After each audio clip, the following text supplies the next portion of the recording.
नमस्कार जी प्यारे साथियों। तो साथियों, आप सभी का आपके अपने YouTube channel exam study channel में स्वागत है। तो साथियों, आज हम देखेंगे जो क्लास 12 चित्रकला का मॉडल पेपर है साथियों, वो देखने वाले हैं कि ओके। मॉडल पेपर प्रश्न पत्र 2024 का है और विषय चित्रकला का है, क्लास 12 का है साथियों। तो आज जो आर्ट्स वाले साथी हैं उनका आज लास्ट एंड फाइनल पेपर है साथियों। कौन सा है? लास्ट फाइनल पेपर है साथियों। ओके, वो कौन सा है? चित्रकला का रहने वाला है और संस्कृत का है साथियों। ओके, संस्कृत का है और आपके सेकंड पारी में रहने वाला है साथियों। ये फर्स्ट पारी में चलो कोई दिक्कत वाली बात नहीं है, देख लेंगे जो भी आ गया। चलो हम तो अभी तो मॉडल पेपर देखते हैं। मॉडल पेपर देखने से पहले छोटी सी रिक्वेस्ट है आप सभी से कि इस चैनल ग्राम जो ये आपके पास जो चैनल है साथियों, एग्जाम स्टडी चैनल, उसको सब्सक्राइब जरूर कर लेना साथियों, ताकि आपका जो बोर्ड एग्जाम होगी साथियों, उसका भी मॉडल पेपर इसी चैनल पर आपका डलने वाला है और बेहतरीन तरीके से तैयारी होगी साथियों। और एक चीज़ बता दो, हिंदी की क्लासें बिल्कुल शानदार तरीके से होगी। जो व्याकरण की क्लासें लगने वाली है बिल्कुल टॉपिक वाइज टॉपिक अनुसार होंगे। ओके, जो मॉडल पेपर में आया था अभी उसके अनुसार आपका सिलेबस तैयार करूँगा साथियों। ओके, तो शुरू करते हैं साथियों। सबसे पहले बात करेंगे खंड की। एक चीज़ बता दो साथियों, एक सबसे पहले इसके पूर्णांक की बात कर लेते हैं साथियों। कितने नंबर के हैं साथियों इसका पूर्णांक है साथियों? तो साथियों बिल्कुल इसका 24 नंबर का पूर्णांक रहने वाला है। कितने नंबर का? 24 नंबर का रहने वाला है। 24 नंबर का पूर्णांक रहने वाला है साथियों। चलो शुरू करते हैं। खंड का पहला क्वेश्चन है कि महावीर का जन्म चित्र संबंधित है। जो आपके पास में जो चित्रकला में आया था कि महावीर का जो जन्म चित्र था वो कौन से सूत्र से या फिर कौन सी कथा से संबंधित रहने वाला है? तो बिल्कुल कल्प सूत्र से संबंधित रहने वाला है। 100% एग्जाम में क्वेश्चन आएगा साथियों। आगे ये मारू रागिनी चित्र शैली किस शैली का है साथियों? तो शैलियों के नाम आप सभी को याद रहना चाहिए और सारी शैली जितने भी है सभी की एक एक दो लाइन आपको याद रहनी चाहिए, ताकि आपके इस प्रकार के क्वेश्चन आने पर डायरेक्ट उत्तर दे देगा साथियों। राजस्थानी शैली बिल्कुल साथियों, आपको नीचे से ऊपर तक की गारंटी मैं लेता हूँ कि बिल्कुल शानदार नंबर आपके बोर्ड एग्जाम में आएंगे साथियों। क्लियर हुआ? और तीसरा क्वेश्चन है कि दारो सिकों की 12 चित्र का चित्रकार कौन था? तो बिल्कुल अच्छा क्वेश्चन पूछा है। तो साथियों वो उसका नाम हो जाएगा हाजी मदानी। क्या नाम हो जाएगा? हाजी मदानी था जो दारा सिकों की जो 12 चित्र था उसका चित्रकार रहने वाला है। चौथा नंबर का है कि नोरेस नामा किसकी करती है? तो बिल्कुल जो इसका नाम अब्राहिम द्वितीय है, इसकी करती है। किसकी है? नोरस नामा है तो इब्राहिम द्वितीय की यहाँ पर जो रचना है वो रहने वाली है। अगला क्वेश्चन है कि पहाड़ी चित्र शैली का प्रारंभ कहाँ से हुआ है? बिल्कुल ये भी अच्छा क्वेश्चन पूछा है साथियों। जो पहाड़ी शैली है उसका प्रारंभ यानी उद्गम कहाँ से हुआ है? तो बिल्कुल बसोहली से हुआ है साथियों। कहाँ से हुआ है? बसोहली से उसका उद्गम या फिर प्रारंभ हुआ है। छठा नंबर का है कि फड़ चित्र का संबंध किससे है भाई? मध्य प्रदेश, राजस्थान, गुजरात, दिल्ली। चार चीज़ें आपके सामने, चार स्थान आ चुके, इनमें से इसका संबंध राजस्थान से होने वाला है। फड़ चित्र का संबंध आगे क्वेश्चन आता है फिर हमारे पास में गुलेर शैली के चित्रकार थे। 7 नंबर का क्वेश्चन है कि जो गुलेर चित्रकार है उसका संबंध किससे है साथियों? तो बिल्कुल नैन सुख से है। किसका है? बिल्कुल नैन सुख है। आगे फिर हमारे पास रिक्त स्थान वाले क्वेश्चन आ जाते हैं। पहला रिक्त स्थान है कि चौगान खिलाड़ी चित्र का है, यानी कि जो चौगान खिलाड़ी चित्र है वो किसका है साथियों? तो वो बिल्कुल हो जाएगा सम्मानीय और निपुण शासक चांद बीबी का है। इसमें आप लिख सकते हो चांद बीबी का। किसका? चांद बीबी। इसमें अब इस प्रकार से चौगान खिलाड़ी चित्र चांद बीबी का है। ओके, आगे रजमनामा का पारसी अनुवाद कौन सा है? जितने भी मॉडल पेपर बने हैं सभी के अंदर क्वेश्चन आया है साथ ही, इसका मतलब 100% आएगा। ओके, तो रजमनामा यहाँ पर महाभारत का पारसी अनुवाद हो जाएगा। आगे की बोका नागल की प्रसिद्ध करती है, जो बोका नागल करती है वो किसकी है साथियों? तो बिल्कुल चित्तो प्रसाद भट्टाचार्य की हो जाएगी। किसकी? चित्तो प्रसाद भट्टाचार्य की। चौथा है कि मधुबनी पेंटिंग्स का जो संबंध राज्य से है, जो मधुबनी पेंटिंग है उसका संबंध कौन से राज्य से है, कहाँ पर उसका चित्र किया गया है? तो बिल्कुल बिहार राज्य से उसका संबंध हो जाएगा साथियों। कहाँ से हो जाएगा? बिहार। आगे है कि अभिसारिका नायिका का चित्र है, यानी कि अभिसारी जो नायिका का चित्र है वो क्या किसने बनवाया था? तो बिल्कुल वो बनाया था भोलाराम ने। किसने बनवाया था साथियों? भोलाराम का एक चित्र था जिसका नाम है अभिसारिक नायिका। आगे क्वेश्चन आते हैं फिर हमारे पास में तीसरे का। पहला है कि बसली क्या है? बसली, व्हाट इज बसली, यानी कि बसली क्या है साथियों? तो बसली यहाँ पर उत्तर हो जाएगा कि मिलन या एक साथ आना, एकता आदि। यानी कि कोई मिलता है, यानी कि या तो कोई का मिलना हो जाता है या फिर कोई मेहमान होता है तो उसका एक साथ आना या फिर एकता होती है साथियों। क्लियर हो? इसमें आप मिलन लिख सकते हो, एक साथ आना लिख सकते हो या फिर एकता लिख सकते हो। ओके, आगे है कि रसिक प्रिया नामक ग्रंथ किसने लिखा है? वू इज राइट ऑफ रसिक प्रिया ग्रंथ। तो ये लिखा है मेरे प्यारे विद्यार्थियों केशवदास ने। किसने लिखा है? बिल्कुल केशवदास जी ने लिखा है। तीसरा है कि तंबूरा बजाते सुल्तान आदिल शाह द्वितीय किसने चित्रित किया है? तो बिल्कुल ये चित्रित किया है मौलाना फारूक हुसैन ने। किसने? मौलाना फारूक हुसैन ने ये चित्रित किया है। चौथा है कि योगिनी क्या है? बिल्कुल इंपॉर्टेंट क्वेश्चन है। तो योगिनी वह है जो योगाभ्यास करने वाली स्त्री से जोगिनी या योगिनी कहा जाता है, यानी कि वह स्त्री जो योगाभ्यास कर रही हो तो उसे योगिनी कहा जाता है, जोगिनी कहा जाता है और योगिन कहा जाता है। चलिए इसमें आप लिख सकते हैं योगाभ्यास करने वाली स्त्री। ओके, पांचवा है कि नैनसुख किस राजा को दरबारी चित्रकार थे? यानी कि Nainsukh was the court painter of which king? तो ये थे मेरे प्यारे विद्यार्थियों, ये हो जाएंगे जसरोटा के राजा बलवंत सिंह के। किसका पूछा है कि नैनसुख किस राजा के दरबारी कवि थे? तो ये जसरोटा के जो राजा बलवंत सिंह थे उसके दरबारी चित्रकार थे साथियों। छठा है कि ग्रुप 1890 का गठन कब किया गया था? अभी के ग्रुप कौन से? ग्रुप 2277 ये गैंगस्टर है मेरे भाई, लेकिन पहले के ग्रुप अलग थे। ग्रुप का नाम है ग्रुप 1858 का गठन कभी किया गया था? तो ये किया गए थे मेरे प्यारे साथियों 25-26 अगस्त 1962 को। 25 और 26 का ये मतलब है कि 2 दिन के अंदर है, यानी कि यदि शाम को किया है तो 26 तारीख को शाम को सुबह इसका गठन होगा, लेकिन 25-26 आप इसके अंदर लिख सकते हो साथियों। आगे क्वेश्चन आता है कि पहाड़ी शैली के प्रमुख यानी कि जो मुख्य अध्येता थे वो कौन थे, तो बिल्कुल उसका नाम यहाँ पर हो जाएगा बसोली, मानकोट, नूरपुर, चंबा, कांगड़ा आदि। मैंने 5 के नाम बताए, लेकिन आप 1-2 और लिख सकते हो, चाहे आप ये लिखकर आदि लगा सकते हो। चलो आगे देखते हैं। आगे क्वेश्चन आता है खंडग्रह से संबंधित, तो इसका पहला चौथा क्वेश्चन है कि पश्चिमी भारत में जैन चित्रकला ने किससे प्रेरणा प्राप्त की थी, तो ये इसका उत्तर हो जाएगा यहाँ पर भारतीय बौद्ध और हिंदू कला की समकालीन शैली का अनुसरण करते हैं। यानी कि पश्चिमी चित्र किससे प्रेरणा करते, उनका अनुसरण करती है, किसका करती है, जो बौद्ध हिंदू की जो कला समकालीन शैली थी उसके अनुसरण करती है। ओके, आगे है कि नियमितनामा क्या है, बिल्कुल इंपॉर्टेंट क्वेश्चन है साथियों। तो इंडियन ऑफिस लाइब्रेरी लंदन में उपलब्ध पाककला यानी कि पाककला पुस्तक, तो ये क्या है, नियमितनामा उपलब्ध पाककला पुस्तक है, मालवा की चित्रकला का एक सचित्र उदाहरण है साथियों। नियमितनामा यही है कि जो इंडियन ऑफिस लाइब्रेरी लंदन में जो नियमितनामा यानी कि पाककला पुस्तक कहते हैं, मालवा की चित्रकला का एक सचित्र उदाहरण है। आपसे इस प्रकार से पूछा जा सकता है कि जो इंडियन ऑफिस लाइब्रेरी लंदन में उपलब्ध नियमितनामा है उसका उदाहरण लिखो, तो बिल्कुल या फिर नियमितनामा का उदाहरण लिखो या फिर नियमितनामा का सचित्र उदाहरण बताइए, तो ये आप इंडियन ऑफिस लाइब्रेरी लंदन में ये लिख सकते हो। आगे है कि ये राजा रवि वर्मा के चित्र के मुख्य विषय लिखिए, तो बिल्कुल इंपॉर्टेंट क्वेश्चन है साथियों ये, तो इसके मुख्य विषय से मैंने लिख के रखा है, तो मैं आपको बताता हूँ।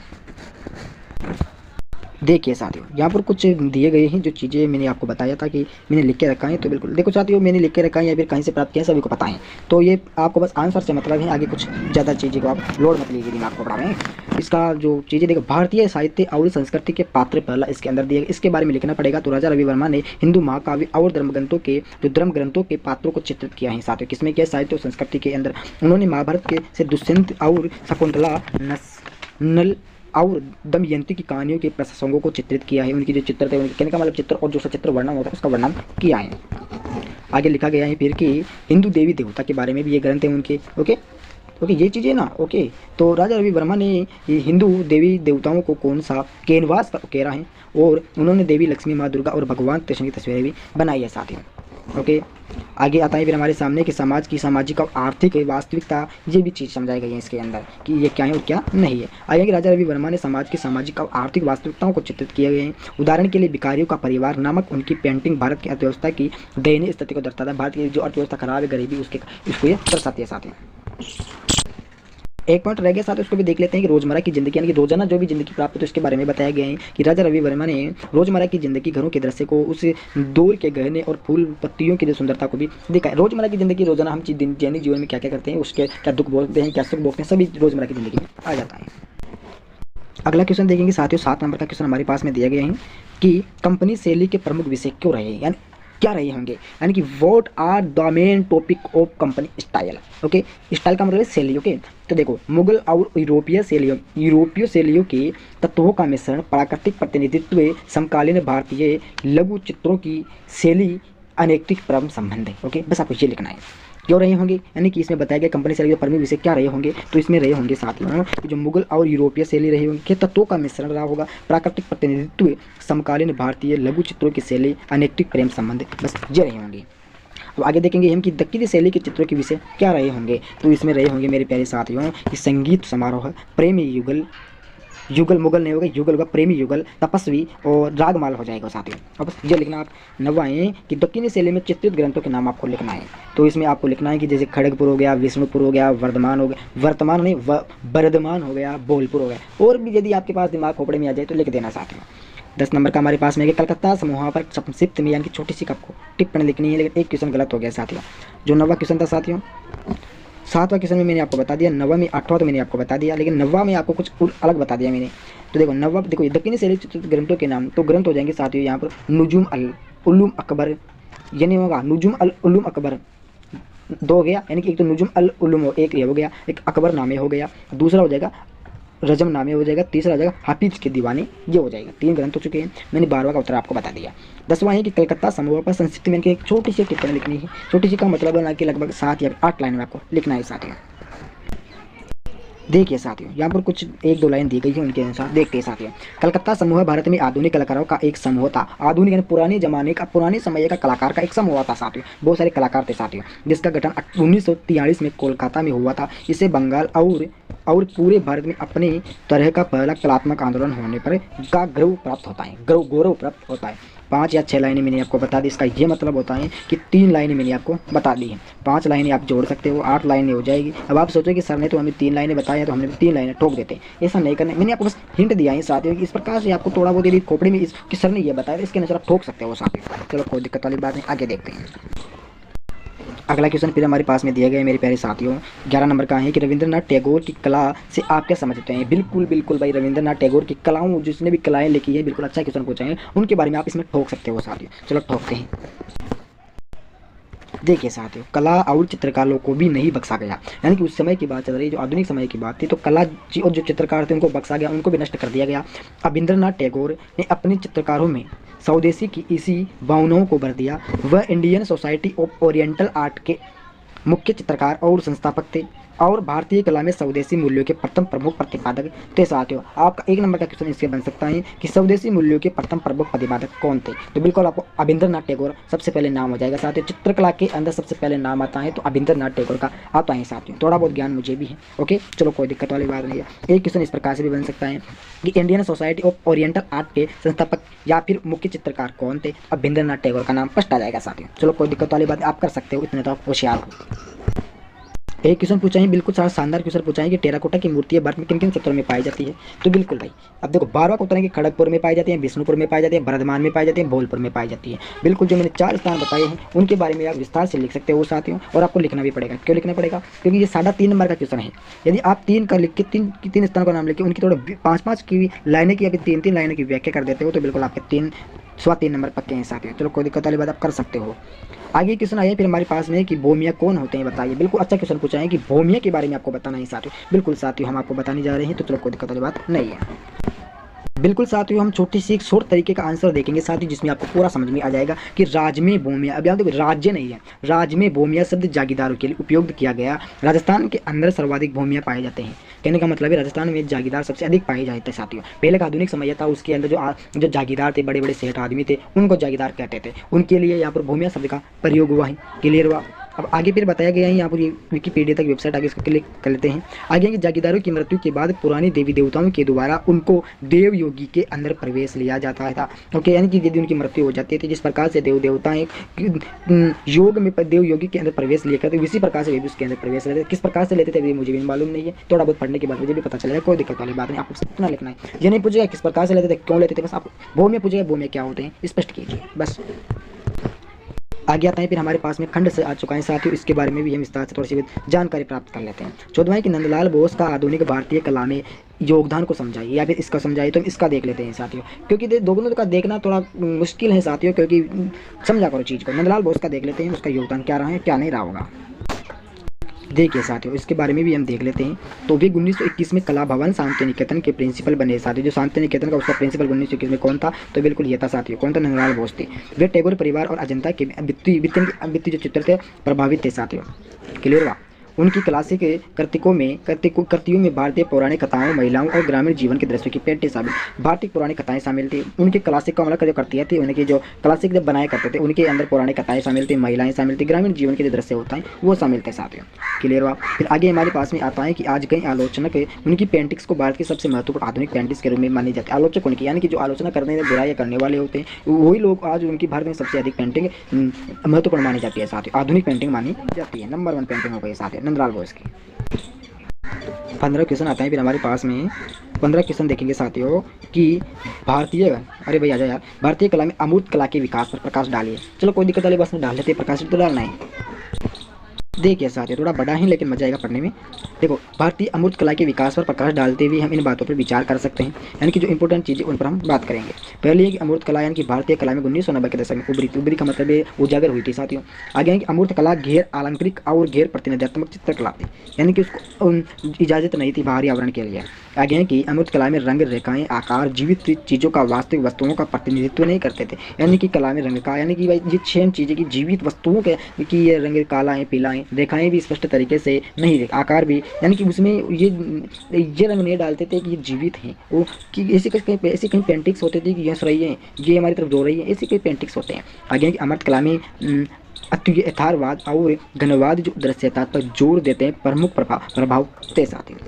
ओके, आगे फिर हमारे पास में दिया गया पॉइंट है कि अमूर्त कला में कलाकार अपने भीतर यानी कि अंदर गहराई से उतरते थे कि हमको ये पेंटिंग बनानी है, और गैर अलंकृत कला एक विचित्र में चित्र बनाते थे। ओके, ऐसा चित्र बनाते थे, अंदर घुसते थे, यानी कि पूरा निचोड़ करते थे। आगे है कि भारतीय मनोरंजन से भारतीय अमूर्त कला के कुछ प्रमुख कलाकार के नाम नीचे दिए गए, लेकिन हमको नहीं पढ़ेंगे। चलो साथियों, आपकी डिमांड है तो देख लेते हैं, क्योंकि क्वेश्चन आ जाए कहीं से भी। कलाकार सबसे दो इंपॉर्टेंट मैंने बताया था कि वासुदेव गायतोंडे और सैयद हैदर राजा। मैंने बताया नहीं था, बता रहा हूँ इंपॉर्टेंट कि वासुदेव गायतोंडे सैयद हैदर राजा, यानी कि पूछे तो भारतीय अमृत कला के दो प्रमुख पूछ सकते हैं साथी, कोई दिक्कत वाली बात नहीं है। आगे खंड आ चुका है हमारे पास में, इसका कलर बदल लेते हैं यार, कई सारे स्टूडेंट कहते हैं कि सर इसका लाल लेगा, तो कोई दिक्कत वाली बात है। खंड आ चुका है, निबद्धात्मक प्रश्न आ चुके हैं साथियों, लगभग 2 नंबर का क्वेश्चन है भाई। आगे है कि अकबर कालीन मुगल कला की जानकारी देते हुए उसकी प्रमुख विशेषताएं बताइए साथियों, या तो इसका उत्तर होगा या फिर इसका उत्तर होगा, चलो कोई दिक्कत वाली बात नहीं, दे रहे हैं। देखिए साथियों, अकबर कला की मुगल कला की प्रमुख विशेषता इस प्रकार से नीचे दी गई है। पहली विशेषता हमारे पास में है कि अकबर के शासन काल में मुगल कला और वास्तुकला में पारसी, भारतीय और मध्य एशियाई प्रभावों का अनूठा मिश्रण था। साथ अनूठा का मतलब बिल्कुल घाटा मिश्रण था, बिल्कुल पक्का वाला। फिर आगे बताया गया दूसरी विशेषता इसमें है कि अकबर के काल में मुगल कला और वास्तुकला में कई उल्लेखनीय विकास, उल्लेखनीय का मतलब है कि अनेक प्रकार के विषय उसमें शामिल हैं। फिर हमारे पास में है कि मुगल चित्रकला में नाजुक ब्रश वर्क, जीवंत रंग और जीवंत कहानियाँ भी थी, जीवित कहानियों के बारे में इसमें बताया गया है। चौथी विशेषता है कि अकबर के काल में मुगल चित्रकला में भारतीय और पारसी दोनों का कलाओं का सुखद मिश्रण था। सुखद का मतलब है कि अच्छा मिश्रण था, बिल्कुल अच्छा उनको ज्ञान था साथ दोनों के बारे में, दोनों तीनों के बारे में। फिर आगे है कि अकबर के काल में मुगल चित्रकला में शाही दरबार, शिकार, युद्ध, समय बिताते शाही जोड़े, विदेशी गणमान्य व्यक्ति, आम लोगों के उपदेश देते संत, होली और दिवाली का उत्सव, सम्राटों के नीचे बैठे बछड़ों और शेर आदि को दर्शाया गया है। किसके अंदर? जो अकबर का जो चित्रकला था उसके अंदर सब चीज़ें इसमें दर्शाई गई है। मॉडल पेपर का लास्ट एंड फाइनल क्वेश्चन हमारे पास में आ चुका है साथियों। 17 नंबर का क्वेश्चन है कि जयपुर चित्रशैली के उद्भव, विकास एवं इसकी प्रमुख विशेषताओं का वर्णन कीजिए साथियों। बिल्कुल देखो साथियों, दोनों क्वेश्चन इंपॉर्टेंट है, लेकिन जयपुर शैली के बारे में बताते हैं आपको। ओके, दोनों क्वेश्चन इंपॉर्टेंट है, इसमें पूछा जा सकता है कि जयपुर शैली की विशेषता बताओ, प्रमुख विशेषताओं का वर्णन कीजिए, बीकानेर शैली का भी विस्तार से वर्णन कीजिए साथियों। इंपॉर्टेंट है दोनों, 100% क्वेश्चन आ सकता है। देखिए साथियों, पहली विशेषता है कि जयपुर शैली की चित्रकला का काल 1600 से 90 तक माना जाता है, यानी कि इतनी पुरानी है जयपुर शैली। फिर आगे है कि जयपुर शैली पर मुगल शैली का प्रभाव था, यानी कि उसका अधिकार था, लेकिन ये अपनी मौलिकता में भी रखती है।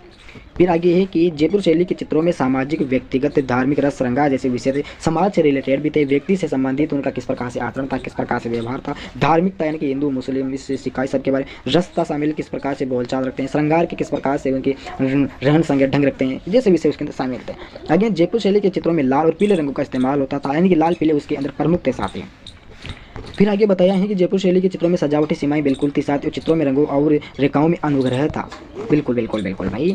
फिर आगे है कि जयपुर शैली के चित्रों में पुरुष के चेहरे पर चोट एवं चेचक के धागों के जो निशान लगे दर्शाए जाते हैं उनके दर्शाए जाते हैं साथ ही। क्लियर हुआ? फिर आगे हमारे पास में लास्ट विशेषता है कि जयपुर शैली के चित्रों में कुम्हार, नाई, धोबी, सुनार, दुकानदार, मालिक, किसान, गवाला, सैनिक जैसे कई लोगों के जीवन की घटनाओं को भी दर्शाया जाता है कि किस प्रकार से कुम्हार मटकियाँ बनाते हैं, नाई किस प्रकार से उनके बाल काटते हैं, धोबी किस प्रकार से वो क्या धोते हैं, वो क्या नाम उसका, कपड़े धोते हैं, सुनार किस प्रकार से चूड़ियाँ कुछ करते हैं, दुकानदार किस प्रकार से अपने सामान को बेचता है, मालिक किस प्रकार से कुछ करता है, किसान किस प्रकार से फसलों को उगाता है, गवाला किस प्रकार से गायों भैंसों को चराता है, सैनिक किस प्रकार से हमारे देश की रक्षा करता है। सभी प्रकार की चीज़ों को उसमें दर्शाया जाता था साथियों। तो साथियों मैंने आपको पूरे 17 क्वेश्चन इसके अंदर बताए साथियों। इस प्रकार से आपका मॉडल पेपर आपको देखने को मिल जाएगा वहाँ पर एग्जाम हॉल के अंदर। बिल्कुल साथियों 56 नंबर का 24 नंबर का आपका पेपर आएगा। 56 नंबर का आपका भूगोल का आया होगा साथियों। 56 नंबर का इसमें थोड़ी ना आएगा, 56 नंबर का तो आपको प्रैक्टिकल लगेगा ना साथियों, प्रैक्टिकल थोड़ी लगेगा यार। देखो 26 नंबर क्लियर हुआ, 100 नंबर का आपका पेपर लगेगा। क्लियर हुआ? क्या लगेगा? 100 नंबर का आपका पेपर लगेगा, जिसके अंदर से 70 नंबर का आपका वो चला जाएगा, और 70 नंबर का थोड़ा ना जाएगा यार, 60 नंबर का चला जाएगा क्या? 60 नंबर का जाएगा इसके हिसाब से तो फिर भाई, क्योंकि 24 नंबर का आपका पेपर रहने वाला है और इधर 60 नंबर का आपका प्रैक्टिकल रहने वाला है। कितने हो गया भाई साथियों? ये हो चुके 30 तो 90 क्या, फिर 16 नंबर का पेपर आएगा। बिल्कुल साथियों, बिल्कुल बिल्कुल 14 नंबर का 16 का आएगा यार। देखो 60 इधर क्लियर हो गई, इधर 24 क्लियर हो गई, इधर 16 क्लियर हो गया, 10 का 0 हासिल का 1 लगा, 6 2 8 1 9 200 क्लियर हुआ। 100 नंबर हो चुके ना, इस प्रकार से आपका पेपर लग जाएगा साथियों। ओके बिल्कुल क्लियर हो चुका। 20 नंबर का ध्यान रखना, ये 17 में जाएंगे। ये कब जाएगा, बोर्ड एग्जाम का 7 लाख लगेगा साथियों। इस प्रकार बोर्ड एग्जाम 20 में से 20 नहीं जाएंगे साथियों, याद रखना ही। इस प्रकार जाएंगे, लगभग जाएंगे 15 से लेकर 19 तक जाएंगे, जो 20 किसी भी प्रकार से भेज सकते हैं कि किसके भेजना है किसके नहीं भेजना है। इसलिए इस बार 13 नंबर नहीं लाना, इस प्रकार आपको 20 नंबर एग्जाम में लाना है पास होने के लिए साथियों। बस करिए तो अर्धवार्षिक इसके अंदर तो आपका जो वो लगता है पेपर जिसका नंबर भी नहीं जुड़ता है, क्योंकि इसका ज़्यादा लोड मत लेना साथियों। यदि कुछ नहीं करके आओ जब भी पास हो जाओगे इसके अंदर, तो बस आपको एक चीज़ का ध्यान रखना है कि बोर्ड एग्जाम में आपको ज़्यादा नहीं तो साथियों एक विषय के अंदर 80 नंबर लाना होगा। जब आपकी परसेंटेज कितनी बनेगी, जब आपकी परसेंटेज बनेगी साथियों 80 बनेगी, 80 या फिर 70 परसेंटेज अच्छी बन जाएगी। यदि हर विषय में आपकी अच्छी प्रकार की 80 आओगे तो 80 परसेंटेज है, लेकिन किसी में 60-50 होगी तो बिल्कुल आपकी 80 से 70 परसेंटेज बन जाएगी यदि अच्छा पढ़ोगे साथियों। क्लियर है? तो मैंने आपको सारे प्रकार की चीज़ें बता दी है साथियों। यदि किसी प्रकार की चीज़ में आपको कमी लगे तो मुझे कमेंट बॉक्स में बता देना साथियों। तो बिल्कुल आज दिनांक हो चुकी है आपकी 23 तारीख हो चुकी है, 23 तारीख हो चुकी है, बिल्कुल कल आपका पेपर लग जाएगा साथियों बिल्कुल। और 1 तारीख यानी कि कहने का मतलब ये रहा होगा हमारा, कहने का मतलब ये है, अरे भाई हट जा यार भाई, यानी कि 1 तारीख फिर से बता दूंगा, एक बार लाइव आके बता दूंगा, 1 तारीख से बिल्कुल सभी प्रकार की यानी कि हिंदी की सीरीज़ का ये मतलब है कि हिंदी की जो व्याकरण है बिल्कुल 1 तारीख से आपकी चला दी जाएगी साथियों। और 2 महीने के अंदर आपकी हर विषय की अच्छी से तैयारी करवा दूंगा साथियों। आर्ट्स वालों सुन लो साथियों, आर्ट्स वालों की तैयारी बहुत बेहतरीन तरीके से करवाऊंगा, क्योंकि यूट्यूब पर करवाते नहीं है आर्ट्स वालों की तैयारी, इसलिए मैं करवाऊंगा साथियों, बिल्कुल फ्री के अंदर करवाऊंगा, कोई फीस आपकी नहीं ली जाएगी। क्लियर हुआ? यदि मुझसे बात बनेगी कि सीरीज़ आपको दूँ हिंदी की या फिर इंग्लिश की जो भी, तो बिल्कुल जहाँ तक कोशिश करूँगा तो सीरीज़ देने की कोशिश करूँगा, लेकिन मुझे टाइम नहीं मिलता है, इसलिए बस टाइम की मेरे पास खूबी है साथियों। और चलो कोई दिक्कत वाली बात नहीं है। यदि आपको ये वीडियो अच्छा लगा तो लाइक करना, शेयर करना, कमेंट करना, चैनल को सब्सक्राइब करना। सब दोस्तों को जय हिंद, जय भारत।